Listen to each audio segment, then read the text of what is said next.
Chaibasa court से राहुल गांधी के खिलाफ गैर जमानती वारंट 26 जून को कोर्ट में हाजिर होने का निर्देश हुआ है। भाजपा के खिलाफ गलत बयान देने का है आरोप। भाजपा नेता प्रताप कुमार कटियार ने 9 जुलाई 2018 को किया था परिवाद दायर।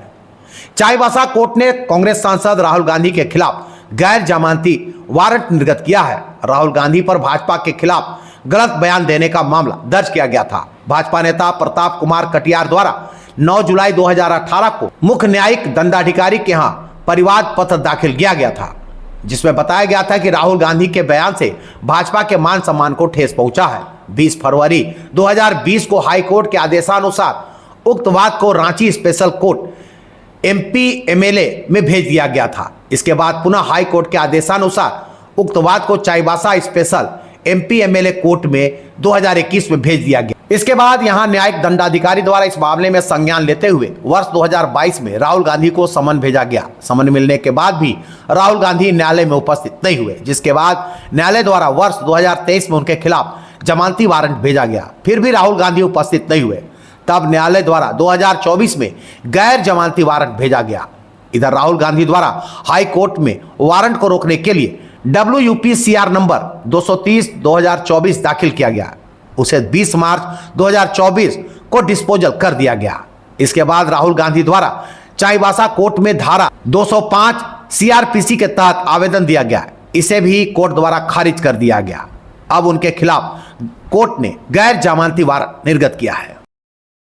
यह मामला 28/3/2018 का ऑल इंडिया कांग्रेस कमेटी का एक अधिवेशन दिल्ली में हुई थी, जिसमें सांसद राहुल गांधी जी के द्वारा भारतीय जनता पार्टी के खिलाफ अपमानजनक बातें कही गई थी, जिसमें उन्होंने कहा भी था कि भाजपा की सरकार में कोई भी हत्यारा अध्यक्ष बन सकता है, चोरों का गिरोह है, ये तरह का बहुत सारे उन्होंने अपशब्द का प्रयोग किया था, जिसको लेकर के हमारे चाईबासा शहर के प्रदेश उपाध्यक्ष उस समय थे प्रताप कुमार जी, उन्होंने इस चीज़ को यूट्यूब में और न्यूज़ चैनलों में देखा और उसके बाद उन्होंने आखिर मुझसे संपर्क किया और उन्होंने कहा कि इस तरह के बातें जो है राहुल गांधी जी के द्वारा कही गई है, जिसको मेरे मान सम्मान को ठेस पहुंचा है, हमारे कमेटी को, हमारे भाजपा सरकार को,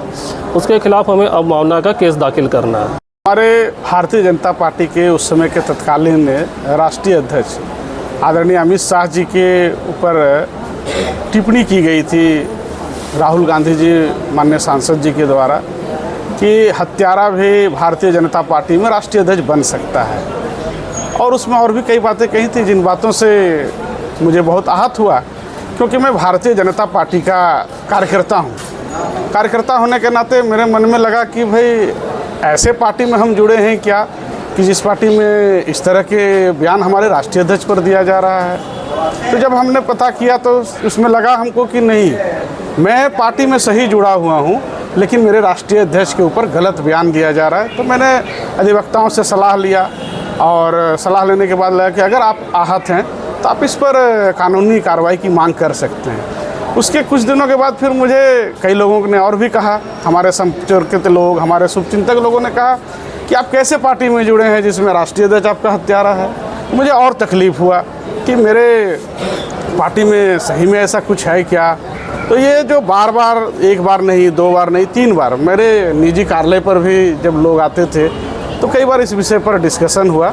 तो देखा, मुझे 2-3-4 दिनों के बाद, 5 दिन के बाद मुझे लगा कि नहीं, निश्चित रूप से हमारी पार्टी सही है, हमारे राष्ट्रीय अध्यक्ष बेदाग हैं, लेकिन गलत बयान दे करके, गलत बातों को कह करके हमारी पार्टी की और हम जैसे साधारण कार्यकर्ताओं की छवि को धूमिल करने का प्रयास किया जा रहा है। इसीलिए मैंने अधिवक्ताओं से सलाह लेकर के, हमारे केशव प्रसाद जी अधिवक्ता हैं, इनसे सलाह लेकर के फिर कानूनी कार्रवाई के लिए आगे बढ़े। तो कोर्ट अपना जो कार्रवाई है कानून संगत, और संविधान के देश में रक्षा होनी चाहिए, संविधान की रक्षा भी होनी चाहिए और उसका सम्मान होना चाहिए।